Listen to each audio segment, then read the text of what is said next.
Hello, everyone. Welcome back to another episode of our English Learning Podcast. I'm your host, and today we are going to talk about something that many people feel, but don't always talk about. It's called anxiety.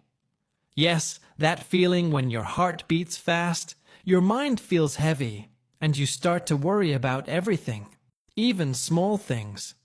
I know that feeling very well. And maybe you do too. Sometimes we feel anxious before a test, before speaking English, or before meeting new people.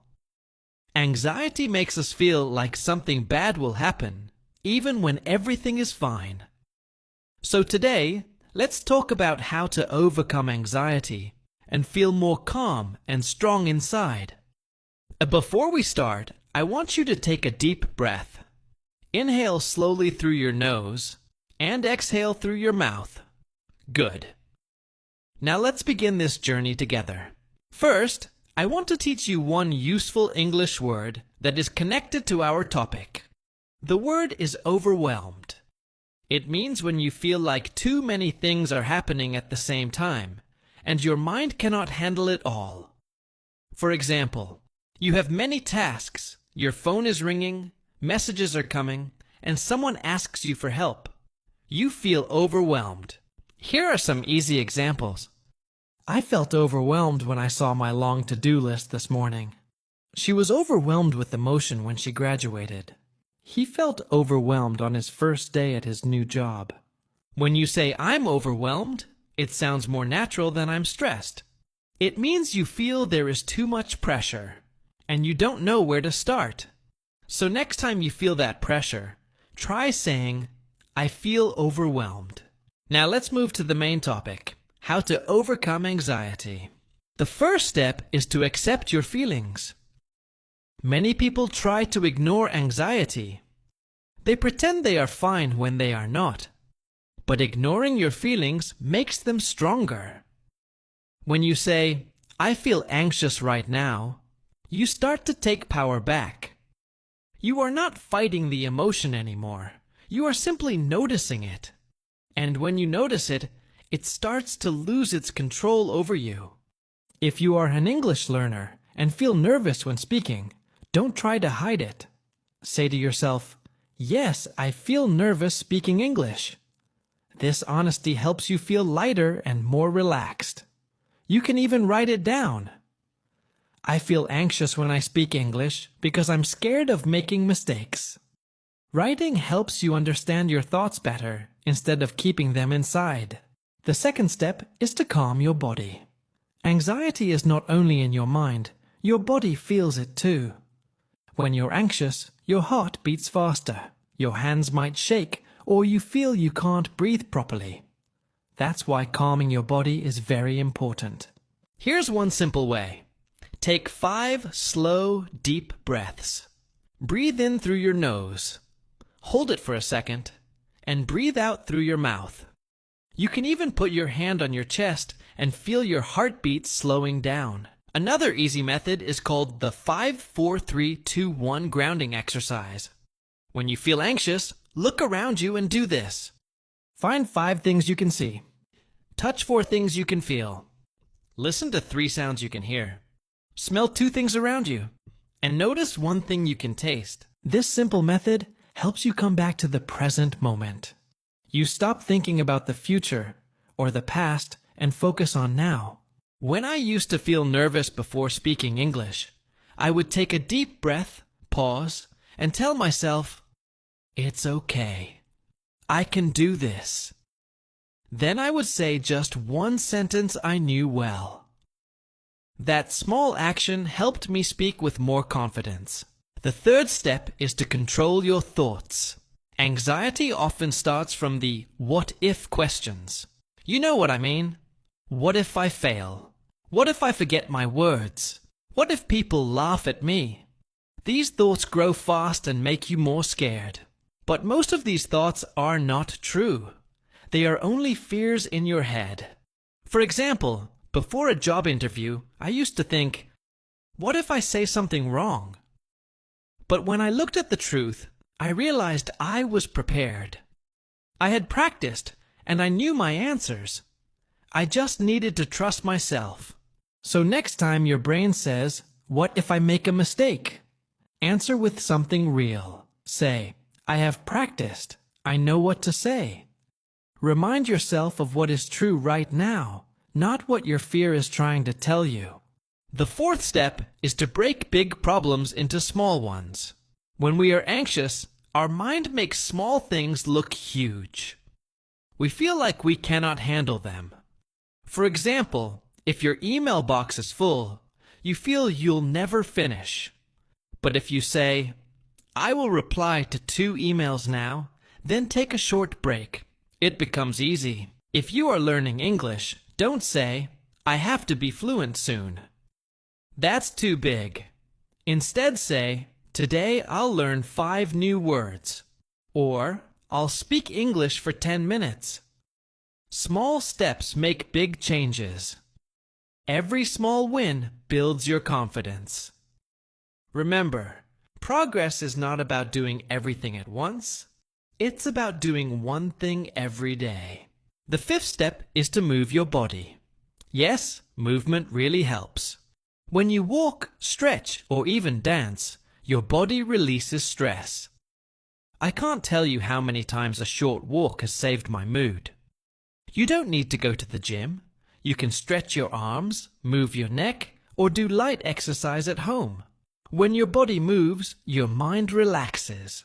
If you are studying English and feel stuck, try walking while listening to an English podcast. Or review your flashcards while walking slowly. Movement and learning together can make you feel more active and less stressed. Now, the sixth step is to limit what you take in. We live in a world full of information. Social media, news, messages, they never stop. It's like your brain is trying to read many books at the same time while people are shouting around you. Of course, you feel anxious. So, give your mind a break. Try to use your phone less, stop scrolling for a while, and focus on one thing at a time. If you're learning English, don't watch 10 random videos. Choose one topic or one podcast and stay with it. Quality is better than quantity. Protect your mental space. The seventh step is to talk about your feelings. Don't keep everything inside. When we stay silent, our anxiety grows stronger. But when we talk, to a friend, a teacher, or even write in a journal, we release that pressure. Saying, "I'm feeling anxious today," is not weakness. It's being human. If you're an English learner, this can help you in 2 ways. You practice speaking and you also feel better. You can talk to a study partner or a tutor. You'll see that you're not alone. Everyone feels nervous sometimes. When we share our feelings, anxiety loses its power. The next step to overcome anxiety is to build a routine that makes you feel calm and safe. Many people think a routine is boring, but actually, it helps your mind feel stable. When life feels crazy, a simple routine can be your anchor, something that keeps you steady. For example, try to sleep and wake up at the same time every day. Go for a small walk in the morning, or drink your tea quietly before checking your phone. These small actions tell your brain, "I am in control. I have balance." For English learners, you can make a small English routine too. Maybe study 5 new words every morning, or listen to a short English podcast while cooking or driving. You don't need a big, complicated plan. Just make small habits that you can keep every day. When your brain knows what to expect, anxiety slowly goes away. I remember one time when I was very anxious about work. My thoughts were going in every direction. Then I decided to create a small daily routine. I woke up early, did 5 minutes of breathing, wrote my plan for the day, and read something positive. After a few days, I started feeling much calmer. The problems were still there, but my mind became stronger. Another step that helps a lot is to be kind to yourself. We are often too hard on ourselves. When we make mistakes, we say things like, "I'm so stupid," or "I'll never be good enough." But imagine if your best friend made the same mistake. You would tell them, "It's okay, don't worry. Try again." You should talk to yourself the same way. When you speak English and make mistakes, don't say, "I'm bad at English." Say, "I'm learning English. Every mistake is helping me grow." Be patient with yourself. Remember, anxiety gets smaller when kindness gets bigger. The next thing is to focus on what you can control. Anxiety often comes from trying to control everything: the future, other people, or things we cannot change. But peace comes when you focus only on what you can do right now. For example, you cannot control how others think of your English, but you can control how much you practice. You cannot control the weather, but you can control whether you carry an umbrella. You cannot control what happened yesterday, but you can control what you do today. So when you feel anxious, ask yourself, is this something I can control? If yes, take small action. If no, let it go. Worrying will not fix it. Action or acceptance will. Another step is to spend time with people who make you feel peaceful. The people around us affect how we feel. If you spend time with people who always complain or make you nervous, your anxiety grows. But if you spend time with kind, calm, positive people, you'll start feeling lighter too. You can also connect with people who are learning English like you. You'll realize that everyone struggles sometimes. Talking to others about your learning journey can make it more fun and less lonely. Now let's talk about something very powerful: gratitude. Gratitude means feeling thankful for the good things you already have. It's one of the best ways to fight anxiety. When you focus on what's missing, you feel stressed. But when you focus on what you have, your heart feels calm. You can practice gratitude in very small ways. Every night before sleeping, think of 3 good things that happened during your day. They don't need to be big things. Maybe you enjoyed your coffee. Maybe someone smiled at you. Or maybe you learned one new English word. These small moments matter. When you feel thankful, your brain starts to look for more good things. Slowly, anxiety loses its power because your focus changes from fear to appreciation. Here's another helpful tip. Write your thoughts down. When you keep everything in your mind, it becomes heavy. But when you write your thoughts on paper, they come out of your head. You can see them clearly. Writing makes problems smaller and helps you understand what is really bothering you.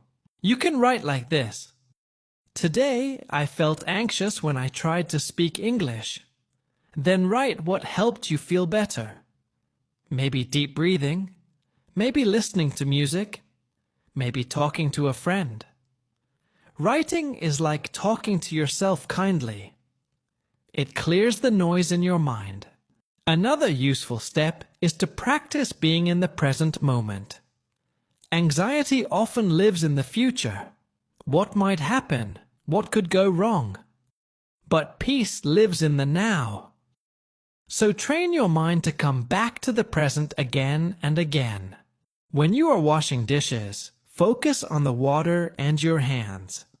When you walk outside, notice the air, the trees, and your steps. When you study English, just focus on that one task.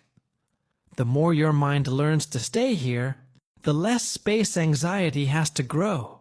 Some people find peace through meditation. You don't have to sit for an hour in silence. Even 2 minutes of slow breathing while closing your eyes can help. Focus on your breath and let every thought pass like a cloud in the sky. You don't need to stop your thoughts. Just let them come and go. Now, I want to share one last and very important idea. You are not alone. Everyone feels anxiety sometimes. Students, teachers, professionals, even people who look confident. It's part of being human. The difference is that some people learn how to manage it and not let it control them. And you can do that too. Anxiety doesn't mean you are weak. It means your body and mind are trying to protect you.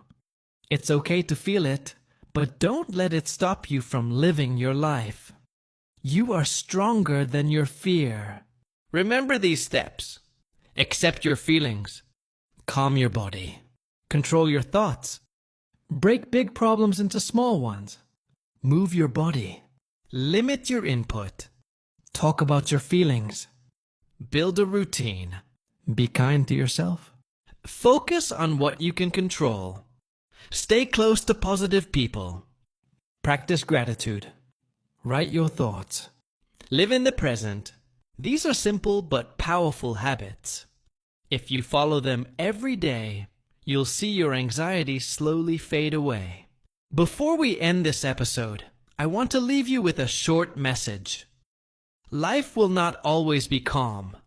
Sometimes it will test you. But each time you face anxiety and still keep moving, you grow stronger. Every deep breath, every small step, every word you speak in English, it all counts. You are doing better than you think. And remember, anxiety is just a feeling. It comes and goes. But your courage, your learning, and your progress, they stay.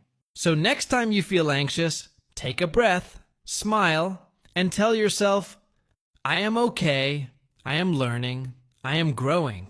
Thank you for listening to this podcast. I hope this talk helped you understand anxiety and how to deal with it in simple ways. Keep practicing English, keep learning about yourself, and keep believing that peace is possible. Until next time, stay calm, stay kind, and keep learning English with confidence. Bye for now.